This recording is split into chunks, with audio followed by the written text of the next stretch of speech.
Breaking news. ఏం జరగబోతుంది, ఏం మాట్లాడతారు? భారత్ ఏ డిమాండ్లు చేస్తుంది, పాకిస్తాన్ ఏ డిమాండ్లను ఉంచబోతుంది, భారత్ ఏ డిమాండ్లపై చర్చలు జరపనుంది, పాకిస్తాన్ ఏ డిమాండ్లతో చర్చలకు హాజరు కానుంది. ఇప్పుడివే రెండు దేశాల్లో ప్రతి ఒక్కరి మధ్యలో మెదులుతున్న ప్రశ్నలు.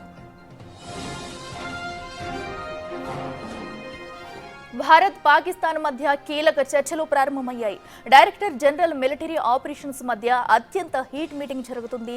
ఈ చర్చలపై భారత్ పాక్తో పాటు ప్రపంచవ్యాప్తంగా ఉత్కంఠ నెలకొంది. ఈ మీటింగ్లో పాకిస్తాన్ డీజీఎంఓకు భారత్ నుంచి క్లియర్ కట్గా ఇప్పటికే ఓ మెసేజ్ ఇవ్వాలని కేంద్ర ప్రభుత్వం నిర్ణయించింది.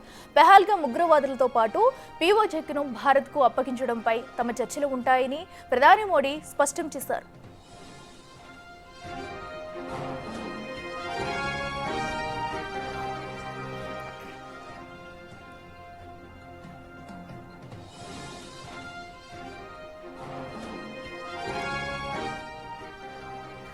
ఇదే అంశానికి సంబంధించి మరింత సమాచారం మా ప్రతినిధి శివ లైవ్ లో అందిస్తారు. శివ, చెప్పండి, ఇప్పటికే డీజీఎంఓల సమావేశం అయితే ప్రారంభమైంది. మరి ఎవరెవరు డిమాండ్లు ఎలా ఉండబోతున్నాయి, ఏ నిర్ణయిస్తారనేది కూడా ఉత్కంఠంగా మారింది. పూర్తి అప్డేట్స్ ఏంటి? రైట్ అఖిల, ప్రధాని నరేంద్ర మోడీ నివాసంలో సమావేశంలో ప్రధానంగా పలు కీలక నిర్ణయాలు తీసుకున్నారు. దాని తర్వాత అంటే ఇప్పుడు 12 గంటలకు సమావేశం ప్రారంభమైంది. పాకిస్తాన్ అలాగే భారత్కు సంబంధించిన మిలిటరీ ఆపరేషన్ డైరెక్టర్ జనరల్ సమావేశం జరిగింది. దానికన్నా ముందు ప్రధాని నరేంద్ర మోడీ కూడా కొంత బ్రీఫింగ్ కూడా ఇచ్చారు సైనిక అధికారికి. తర్వాత అంటే సమావేశంలో తీసుకోవాల్సిన నిర్ణయాలు కానీ చర్చల అంశాలకు సంబంధించి ఏ అంశాలపై చర్చించాలనే అంశాలపై కూడా ప్రధానంగా ఇద్దరి మధ్య చర్చ జరిగినట్టు తెలుస్తుంది. దాని తర్వాత కొద్దిసేపటి క్రితమే రెండు దేశాలకు సంబంధించిన ఉన్నత స్థాయి సైనిక అధికారులు అంటే ఏదైతే మిలిటరీ ఆపరేషన్ సంబంధించిన డైరెక్టర్ జనరల్స్ ఎవరైతే ఉంటారో ఇరు దేశాలకు సంబంధించి ఈ సమావేశం కొద్దిసేపటి క్రితమే ప్రారంభమైంది. హాట్ లైన్లో ఈ సమావేశంలో చర్చలు జరుగుతూ ఉన్న పరిస్థితి కనిపిస్తోంది. అయితే రెండు దేశాలకు సంబంధించి ఏ అంశాలు ప్రధానంగా ప్రస్తావనకు వస్తాయి అనేది కూడా ప్రధానంగా తెలియాల్సి ఉంది. కానీ ఇప్పటికే ప్రధాని నరేంద్ర మోడీ అటు భారత్ తరపున పలు కీలక సూచనలు చేసినట్టు తెలుస్తుంది. ఏ అంశాలపై ప్రస్తావించాలి, ఏ అంశాలు అక్కడ లేవనెత్తాలి, ఏ విధంగా మాట్లాడాలి అనే అంశాలపై ప్రధానంగా భారత్ నుంచి హాజరైన ఆర్మీ డైరెక్టర్ జనరల్కు ఆదేశాలు ఇచ్చినట్టుగా పలు సూచనలు కూడా చేసినట్టుగా తెలుస్తోంది. మరి ఇప్పుడు పాకిస్తాన్ కూడా కొన్ని ప్రశ్నలు సిద్ధం చేసుకున్నట్టు తెలుస్తోంది. కానీ ఏది ఏమైనప్పటికీ కూడా కాల్పుల విరమణ ఒప్పందానికి సంబంధించి ప్రధానంగా తాత్కాలికంగా మాత్రమే ఈ విరమణ ఒప్పందానికి ఒప్పుకున్న భారత్ ఇప్పుడు ఫర్దర్గా ఏ విధంగా ముందుకు వెళ్ళాలి అనే అంశాలపై ఇక్కడ మీరు చెప్పినట్టుగా పీఓకే గురించి, మరోవైపు కొన్ని ఉగ్రవాద స్థావరాలు కానీ అక్కడ ఉన్న ఉగ్రవాదులకు సంబంధించి కూడా అప్పగింతకు సంబంధించి కూడా కొంత చర్చ జరుగుతున్నట్టు కూడా కొంత ప్రచారం అయితే జరుగుతుంది. ఎవరైతే ఉగ్రవాదులకు సంబంధించిన ఉగ్రవాద స్థావరాలు కానీ జైషే మహమ్మద్ కానీ లష్కర్ తోయిబాకి సంబంధించిన చీఫ్స్ ఎవరైతే ఉన్నారో వారి అప్పగింతకు సంబంధించి కూడా భారత్ కోరే అవకాశం ఉంది అని కొంత ప్రచారం అయితే జరుగుతుంది. దానికి సంబంధించి మాత్రం ఎక్కడ అధికారిక ప్రకటన లేనప్పటికీ కొంత ప్రచారం అయితే జరుగుతోంది. దానితో పాటు పీఓకే కూడా భారత్కు అప్పగించాలి. అది ఆల్రెడీ భారత భూభాగంలో ఉంది కాబట్టి అది కూడా భారత్కు అప్పగించాలి. ప్రజెంట్ ఏదైతే కాల్పుల విరమణ ఒప్పందానికి సంబంధించి అమెరికా జోక్యంతో ప్రజెంట్ తాత్కాలికంగా విరామం అయితే తీసుకున్నారు. కానీ విరామం ఒప్పందం కుదిరినప్పటికీ కూడా వితిన్ 3 అవర్స్ మళ్ళీ కాల్పులకు డ్రోన్లతో దాడికి దిగింది పాకిస్తాన్. దానికి గట్టిగా భారత్ కూడా బుద్ధి చెప్పిన పరిస్థితి కనిపిస్తోంది. ఇక రెండు దేశాల మధ్య ఒప్పందం కుదిరిన నేపథ్యంలో ఇప్పుడు కీలక సమావేశం అనేది జరగబోతుంది. ప్రపంచం కళ్ళన్నీ కూడా ఇప్పుడు జరుగుతున్న సమావేశం మీదే ఉన్నాయి. అందరి దృష్టి అటువైపే ఉంది. ఈ నేపథ్యంలోనే ఈ సమావేశంలో ఎటువంటి అంశాలు అందరూ కూడా పలు ఊహాగానాలు అభిప్రాయాలు వ్యక్తపరుస్తున్నప్పటికీ అసలు పూర్తి స్థాయిలో అక్కడ ఒరిజినాలిటీ ఏంటి, ఏం జరగబోతుంది, ఎటువంటి అంశాలపై ప్రస్తావనకు వస్తాయి, ఎటువంటి అంశాలపై చర్చ జరుగుతుంది అనేది కూడా చూడాల్సి ఉంది. అంటే కేవలం కాల్పుల విరమణ ఒప్పందానికి సంబంధించే చర్చ జరుగుతుందా, అందరూ ఊహిస్తున్నట్లుగా కూడా పీఓకేకి సంబంధించి కానీ, ఇటు మసూద్ అజార్కి సంబంధించి కానీ, ఇటు లష్కర్ తోయిబాకి సంబంధించి ఇతర ఉగ్రవాద సంస్థలకు సంబంధించి కొంతమంది కీలక నాయకులు ఉన్నారు, ఉగ్రవాద నాయకులు, వారికి సంబంధించి వారి అప్పగింతకు సంబంధించి కానీ ఇటువంటి అంశాలపై చర్చ జరుగుతుందా, లేకపోతే అసలు ఉగ్రవాదానికి సంబంధించి మేము ప్రధానంగా టార్గెట్గా మేము స్థావరాలపై దాడి చేసినాం తప్ప ఎటువంటి ఉద్దేశం మాకు లేదనేది ఇప్పటికే చెప్పింది. మరోవైపు ఇప్పుడు సమావేశంలో కూడా ఇటు పాకిస్తాన్ మిలిటరీ ఆపరేషన్ సంబంధించిన డైరెక్టర్ జనరల్తో కూడా ఇప్పుడు ఈ సమావేశంలో భారత ఆర్మీకి సంబంధించిన సైనిక అధికారి కూడా చెప్పే అవకాశం అయితే ప్రధానంగా కనిపిస్తోంది. దానితో పాటు ఫర్దర్గా ఇటువంటి ఉగ్రవాద చర్యలకు పాల్పడకూడదు, ఒకవేళ పాల్పడితే మాత్రం దాన్ని యుద్ధంగా పరిగణిస్తాము, దాని తీవ్రత దాడి మాత్రం చాలా తీవ్రంగా ఉంటుంది, దానికి నష్టం అనేది కూడా తీవ్రత అనేది కూడా ఊహకు అందని విధంగా కూడా మా దాడి ఉండబోతుంది అనేది కూడా భారత్ ఇప్పటికే చెప్పింది. ప్రధాని నరేంద్ర మోడీ కూడా ఆల్రెడీ చెప్పారు. మళ్ళీ ఇప్పుడు ఈ అధికారికంగా మళ్ళొకసారి ఈ హాట్ లైన్లో జరిగే చర్చల్లో కూడా ఈ సమావేశంలో చర్చించే అవకాశం అయితే ప్రధానంగా కనిపిస్తోంది. కానీ పూర్తి స్థాయిలో అధికారికంగా లోపల చర్చలు ఏం జరుగుతాయి ఏంటి అనేది కూడా చూడాల్సి ఉంది. కానీ ఈ సమావేశం ముగిసిన తర్వాత మధ్యాహ్నం 2:30 నేషనల్ మీడియా సెంటర్లో కేంద్ర ప్రభుత్వం అధికారికంగా మీడియా సమావేశం ఏర్పాటు చేసి ఈ చర్చల యొక్క సమావేశం యొక్క సారాంశం ఏంటి అనేది కూడా వివరించబోతుంది. మధ్యాహ్నం 2:30 ఈ సమావేశం ఏర్పాటు చేయబోతున్నారు. ఇక దానికన్నా ముందు ఇప్పుడు అన్నీ కూడా ఊహాగానాలే. ఏం జరుగుతుంది లోపల, ఇద్దరు అటు పాకిస్తాన్ ఏం చర్చించబోతుంది, భారత్ ఏం చర్చించబోతుంది, ఇద్దరి మధ్య ఎటువంటి చర్చలు జరగబోతున్నాయి అనేది కూడా చూడాల్సి ఉంది. కానీ అందరూ కూడా పలు ఊహాగానాలు అభిప్రాయాలు వ్యక్తపరుస్తున్నప్పటికీ కూడా ఈ కాల్పుల విరమణ ఒప్పందానికి సంబంధించి మాత్రమే అక్కడ చర్చ జరుగుతుంది అనేది కూడా ఒక ప్రస్తావన వస్తుంది. కానీ కాల్పుల విరమణ ఒప్పందాన్ని ఉల్లంఘించి కూడా మళ్ళీ ఒకసారి కాల్పులు జరిపింది కాబట్టి దాని ప్రస్తావన కూడా అక్కడ వచ్చే అవకాశం అయితే ప్రధానంగా కనిపిస్తూ ఉంది. Right Shiva, thank you. So ఏదైతే అటు రెండు దేశాల్లో యుద్ధ వాతావరణం నెలకొన్న తరుణంలో కూడా ఇప్పటికే శాంతి ఒప్పందాలకైతే కుదుర్చుకున్నారు. అయితే ఈ నేపథ్యంలో దీనికి ఒక పులి స్టాప్ పెట్టేలా కూడా ఇప్పటికే డిజిఎంఓ అయితే సమావేశం జరుపుతుంది. అయితే దీనికి ముందు కూడా అటు ప్రధాని మోడీ అయితే కొన్ని కీలక సమావేశాలు నిర్వహించి కొన్ని నిర్ణయాలు అయితే తీసుకున్నారు. వాటన్నింటినీ కూడా ఇప్పుడు ఈ సమావేశంలో అనుసరించే అవకాశం కనిపిస్తుంది. ఇక మరింత సమాచారం మా ఎగ్జిక్యూటివ్ ఎడిటర్ అశోక్ లైవ్లో అందిస్తారు. అశోక్, చెప్పండి. ఇప్పుడు ప్రస్తుతం ప్రపంచ దేశాలను కూడా ఈ సమావేశం పైనే దృష్టి సారిస్తున్నాయని కూడా చెప్పుకోవచ్చు. ప్రధానంగా భారత్ పాక్ మధ్య యుద్ధం మొదలైనప్పటి నుంచి కూడా ఏం జరుగుతుందనే ఉత్కంఠ అయితే అందరిలో కూడా నెలకొంది. సో ఇప్పుడు ఈ సమావేశం అనంతరం కూడా ఎలాంటి నిర్ణయాలు తీసుకుంటారు, పీఓకే దగ్గర ప్రధానంగా ఎవరి నిర్ణయం ఎలా ఉంటుందనేది కూడా ఇప్పుడు పెద్ద సందిగ్ధత అయితే నెలకొంది. మరి దీనిలో ఎలాంటి అంశాలు చర్చించే అవకాశం ఉందనుకోవచ్చు? రెండు దేశాల డీజీఎంఓల మధ్య జరుగుతున్న ఈ సమావేశంలో కీలకమైన నిర్ణయాలు ఏవి కూడా తీసుకోరు. ఎందుకంటే నిర్ణయం తీసుకునే అధికారం రెండు డీజీఎంఓలకి ఉండే అవకాశం లేదు. ఇది కేవలం కాల్పుల విరమణ ఒప్పందానికి సంబంధించి మాత్రమే ఈ డిస్కషన్ నడుస్తుంది. పీఓకే గురించో ఉగ్రవాదుల అప్పగింత గురించో అది రెండు దేశాల మధ్య ఒక న్యూట్రల్ ప్లేస్లో ఆ డిస్కషన్స్ అన్నీ కూడా జరుగుతాయి. అది ట్రంప్ లాంటి వాళ్ళు మధ్యవర్తిత్వం వహిస్తే దానికి భారత్ ఒప్పుకుంటే అప్పుడు వేరే దేశంలో అంటే అటు పాకిస్తాన్ కానీ ఇటు ఇండియా కానీ కాకుండా వేరే చోట ప్రధానుల మధ్య జరుగుతున్న ఒప్పందాలు.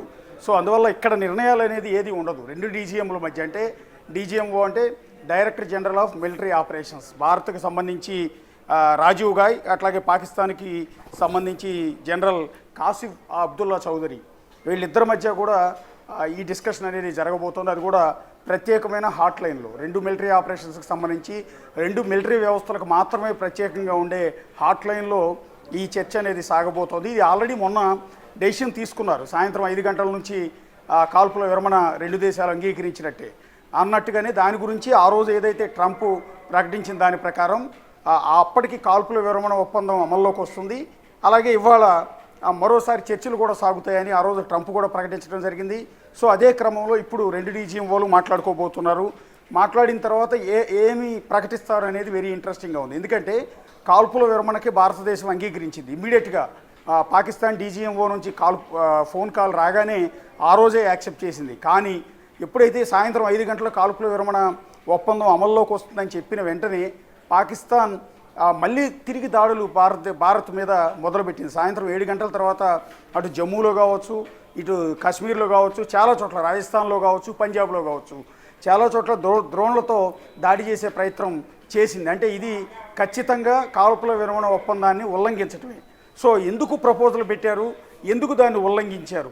యుద్ధానికి సిద్ధమైతే సిద్ధమయ్యామని చెప్పొచ్చు. దానికి మేము కూడా రెడీగానే ఉన్నాం, దాడికి ప్రతిదాడి చేస్తాం. నిన్న కూడా మోడీ క్లియర్గా చెప్పారు. జేడీ వాన్స్తో, అమెరికా ఉపాధ్యక్షుడు జేడీ వాన్స్తో ఫోన్ కాల్లో కూడా అదే విషయాన్ని స్పష్టంగా చెప్పారు. కాల్పుల విరమణ మీరు మధ్యవర్తిత్వం వహిస్తానంటే మీరు చెప్పిన దానికి మేము కట్టుబడి ఉన్నాం, కానీ పాకిస్తాన్ ఉల్లంఘించింది. వహాసే గోలీ చలేగా యహాసే గోలా చలేగా అంటూ మోడీ కూడా జేడీ వాన్స్తో అన్నట్టుగా కొంత సమాచారం బయటకు కూడా వచ్చింది. ఈ నేపథ్యంలో ఇప్పుడు ఈ హాట్ లైన్లో జరుగుతున్న ఈ చర్చల్లో ఇదే అంశం, ఉల్లంఘనకు సంబంధించిన అంశం భారత్ డీజీఎంఓ నుంచి పాకిస్తాన్ డీజీఎంఓకి చెప్పే అవకాశం ఉంటుంది. ఎందుకంటే పొలిటికల్గా పాకిస్తాన్ గవర్నమెంట్ షహబాజ్ షరీఫ్ తీసుకున్న నిర్ణయాన్ని అక్కడి ఆర్మీ చీఫ్ అయిన మునీర్ ఎందుకు ఉల్లంఘించారు, ఎందుకు పాటించలేదు, ఎందుకు కావాలని భారత్పై మరోసారి దాడి చేసే ప్రయత్నం చేశారు, ఈ అంశాలన్నీ కూడా ఇప్పుడు జరగబోతున్న ఈ డీజీఎంఓల సమావేశంలో డిస్కస్ చేసే అవకాశం అయితే ఉంటుంది. సో పెద్ద పెద్ద నిర్ణయాలు అయితే ఇప్పుడు జరుగుతున్న ఈ సమావేశంలో తీసుకునే అవకాశాలు లేవు. ఎందుకంటే దేశాల మధ్య ప్రధానుల స్థాయిలో తీసుకునే డెసిషన్స్ అవి డీజీఎంఓల స్థాయిలో అవో. కేవలం కాల్పుల విరమణకు సంబంధించి ఏం చేయాలి, ఉల్లంఘనకు సంబంధించి ఏమని పాకిస్తాన్ సమాధానం చెప్తుంది, ఇవన్నీ కూడా డిస్కషన్లో వచ్చే అవకాశం ఉంటుంది. అయితే ఈ డీజీఎంఓల సమావేశం ఎంతసేపు జరుగుతుంది అనేది క్లారిటీ లేదు.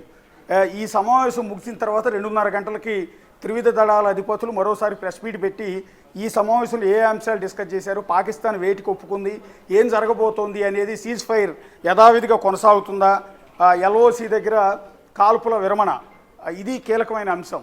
రెండోది పాకిస్తాన్ వైపు నుంచి మన వైపుకి దూసుకొస్తున్న డ్రోన్ల దాడి కావచ్చు, మిసైల్స్ దాడి కావచ్చు, ఇవి పూర్తిగా ఆగిపోయినట్టేనా ఏంటనేది ఈ సమావేశం అనంతరం 2:30 గంటలకి ప్రెస్ మీట్లో పూర్తి స్థాయి క్లారిటీ అయితే ఇవ్వబోతున్నారు అఖిల. ఎస్ అశోక్, అయితే ఇప్పటికే మనం చూస్తున్నాము అటు పాకిస్తాన్ అయితే కాల్పుల విరమణకు ఒప్పుకుంటా అని చెప్పినా కూడా మళ్ళీ తన వక్రబుద్ధిని చూపిస్తూ కాల్పులకు పాల్పడుతూ వచ్చింది. అయితే ఈ సమావేశంలో ప్రధానంగా దీనికోసమే చర్చిస్తే ఒకవేళ పాక్ ఒప్పుకున్నా కూడా దానిని మళ్ళీ కనుక రిపీట్ చేస్తే మరి భారత్ నుంచి ఇంకా ఏమైనా గట్టి దెబ్బ తినే ఛాన్స్ ఉందనుకుంటారు? ఎందుకంటే మోడీ ఇప్పటికే గట్టి వార్నింగ్ అయితే ఇస్తున్నారు. సో కశ్మీర్ గురించి కూడా ఎలాంటి వివరణ ఇచ్చే ప్రసక్తే లేదు, దాని గురించి చర్చించే అవకాశం లేదంటూ ఇప్పటికే ఒక క్లారిటీ ఇచ్చారు. దాన్ని ఎలా చూడాలంటారు? ఎస్, అదే నేను అంటున్నది కూడా అదే. ఇప్పుడు హాట్ లైన్లో డీజీఎంఓల మధ్య జరిగే చర్చలో పీఓకే అంశం కానీ, లేకపోతే ఉగ్రవాదులను అప్పగింత అంశం కానీ, ఇంకొకటి కానీ ఇలాంటివి డిస్కషన్లో ఉండే అవకాశం లేదు. అది ప్రధాని స్థాయిలోనే డిస్కషన్ చేస్తారు. అది ఒక న్యూట్రల్ ప్లేస్లో ట్రంప్ లాంటి వాళ్ళు మధ్యవర్తిత్వం వహిస్తే దానికి భారత్ ఒప్పుకుంటే అప్పుడు జరుగుతాయి తప్ప అది అంత తేలికమైన అంశం కాదు. పీఓకేని తిరిగి భారత్కి అప్పగించడం అనేది అసాధ్యం, అది ఇప్పట్లో సాధ్యమయ్యేది కూడా కాదు. అది భారత్ పట్టుబట్టి అది పెద్ద స్థాయిలో జరిగితే కూడా అవుతుందో లేదో కూడా గ్యారంటీ లేని అంశం.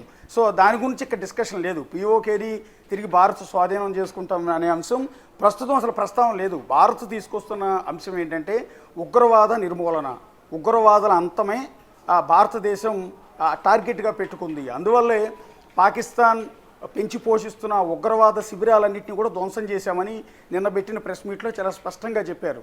9 చోట్ల ఉగ్రవాద శిబిరాలు, ఈవెన్ కసబ్ లాంటి వాళ్ళకి శిక్షణ ఇచ్చిన ఉగ్రవాద శిబిరాన్ని కూడా నాశనం చేశారు. లష్కరే తోయిబా కావచ్చు, జైషే మొహమ్మద్ కావచ్చు, వీళ్ళకి సంబంధించిన అగ్రనాయకులు ఉన్న అనేక ఉగ్రవాద శిబిరాలన్నింటినీ నామరూపాలు లేకుండా నాశనం చేశారు. 110 మందికి పైగా ఉగ్రవాదుల్ని ఇప్పటికే మన వాళ్ళ దాడుల్లో చచ్చిపోయారు. సో ఇది పెద్ద కోలుకోలేని దెబ్బ పాకిస్తాన్ పెంచి పోషిస్తున్న ఉగ్రవాదులకి. సో ఉగ్రవాదం వైపు మరోసారి అడుగు పెట్టాలంటే భయపెట్టేలా చేసింది భారత్. సో ఇలాంటి పరిణామాల నేపథ్యంలో పాకిస్తాన్ ఏం చేయబోతుంది అనేది ఇక్కడ చూడాల్సి ఉంటుంది. అక్కడ పొలిటికల్ సిస్టమ్కి అక్కడ మిలిటరీ సిస్టమ్కి మధ్య పడట్లేదు, పొసకదు, ఎప్పుడూ పొసకదు.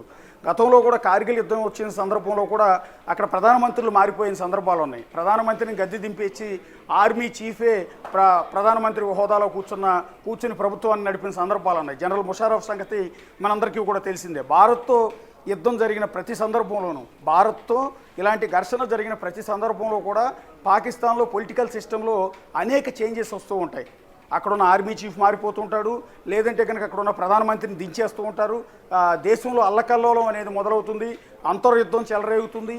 ఈ చెలరేగిన క్రమంలో ఎవరేం చేస్తున్నారో అర్థం కాదు. అక్కడ ఒక సిస్టమ్ ఉండదు, ఒక అడ్మినిస్ట్రేషన్ ఉండదు. సో అందువల్ల అల్లకల్లోలంగా మారిన పాకిస్తాన్ ఇప్పట్లో యుద్ధం చేసే పరిస్థితి లేదు. కానీ ఉగ్రవాదులు చేసిన పనికి పాకిస్తాన్ మూల్యం చెల్లించుకుంది. అలాంటి ఉగ్రవాదుల్ని భారత్కి అప్పచెప్పాలన్న ప్రపోజల్ ప్రస్తుతం నరేంద్ర మోడీ పెడుతున్నారు. అందుకని ఆయన అంటూ ఉన్నారు, మధ్యవర్తిత్వం వహించాలనుకుంటే ఇవన్నీ చేయగలిగే లెక్క అయితే మీరు ముందుకు రండి, లేకపోతే అవసరం లేదు మధ్యవర్తిత్వమే అన్నది మోడీ నిన్న జేడీ వాన్స్తో చాలా క్లియర్ కట్గా చెప్పారు. వహాసే గోలీ చలేగాతో యహాసే గోలా చలేగా చెప్పారు. మీదే వాళ్ళ వైపు నుంచి ఒక బుల్లెట్ అనేది వస్తే మా దగ్గర నుంచి అవసరమైతే ఫిరంగి వెళ్తుంది అన్నట్టుగా ఆయన ఒక వార్నింగ్ లాంటిది ఇచ్చి పంపించే ప్రయత్నం చేశారు. నిన్న కూడా త్రివిధ దళాలకు సంబంధించిన Indian air force, Indian navy and army ముగ్గురికి సంబంధించిన త్రివిధ దళాల అధిపతుల ప్రెస్ మీట్లో కూడా అదే రకమైన వార్నింగ్ ఇచ్చారు. ఇప్పటికీ ఉపేక్షిస్తూ ఉన్నాం, పాకిస్తాన్ నుంచి మా వైపుకు వస్తున్న డ్రోన్లను తిప్పికొడుతున్నాం, మిసైల్ని తిప్పికొడుతున్నాం తప్ప మేము డైరెక్ట్ అటాక్ అనేది ఎక్కడా చేయట్లేదు. ఒక్కరోజు మాత్రమే 9 ఉగ్రవాద శిబిరాల మీద దాడులు చేశాం, ఇకపైన మాత్రం ఉపేక్షించేది లేదంటూ వాళ్ళు కూడా వార్నింగ్ ఇచ్చారు. అది వార్నింగ్ ఇచ్చిన తర్వాతే నిన్న సాయంత్రం నుంచి ఎక్కడ కూడా ఎల్ఓసీలో లైన్ ఆఫ్ కంట్రోల్ దగ్గర ఎక్కడా చిన్న కాల్పుల ఘటన కూడా చోటు చేసుకోలేదు. చాలా చాలా చాలా చాలా ప్రశాంతంగా ఉంది నిన్న సాయంత్రం నుంచి మాత్రమే. మొన్న సాయంత్రం 5 గంటల నుంచి కాల్పుల విరమణ ఒప్పందం అమల్లోకి వచ్చింది.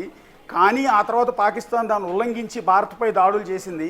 సో నిన్న సాయంత్రం మాత్రం చాలా ప్రశాంతంగా ఉంది. సో ఈ మోడీ ఇచ్చిన వార్నింగ్ వల్ల కావచ్చు, ఇవాళ డీజీఎంఓల సమావేశం వల్ల కావచ్చు, లేకపోతే మన త్రివిధ దళాల అధిపతులు ఇచ్చిన వార్నింగ్ వల్ల కావచ్చు, నిన్న సాయంత్రం నుంచి అయితే భారత్ పాక్ సరిహద్దుల మధ్య చాలా ప్రశాంతంగా ఉంది. వాళ్ళ వైపు నుంచి ఒక్క డ్రోన్ కూడా రాలేదు, ఒక్క మిసైల్ కూడా రాలేదు. అలాగే ఎల్ఓసి దగ్గర ఎవరు కూడా పాకిస్తాన్ సైనికులు మన వాళ్ళని మన వైపు కాల్పులు జరిపిన సందర్భం కూడా లేదు. మనం కూడా గన్ను ఎక్కడ ఓపెన్ చేసిన సందర్భం లేదు. ఖచ్చితమైన సీజ్ ఫైర్ అనేది నిన్న సాయంత్రం నుంచి అమల్లోకి వచ్చింది. సో ఇకపైన అమల్లోకి ఎన్ని రోజుల పాటు ఉండబోతోంది, ఏం చేయబోతున్నారు, నెక్స్ట్ ప్లాన్ ఆఫ్ యాక్షన్ ఏంటి, ఇదంతా కూడా ఇవాళ డీజీఎంఓల సమావేశంలో ఇప్పుడు జరుగుతున్న హాట్ లైన్లో డిస్కస్ చేయబోతున్నారు. పూర్తి వివరాలని 2:30 గంటలకి ప్రెస్ మీట్లో వాళ్ళు చెప్పబోతూ ఉన్నారు.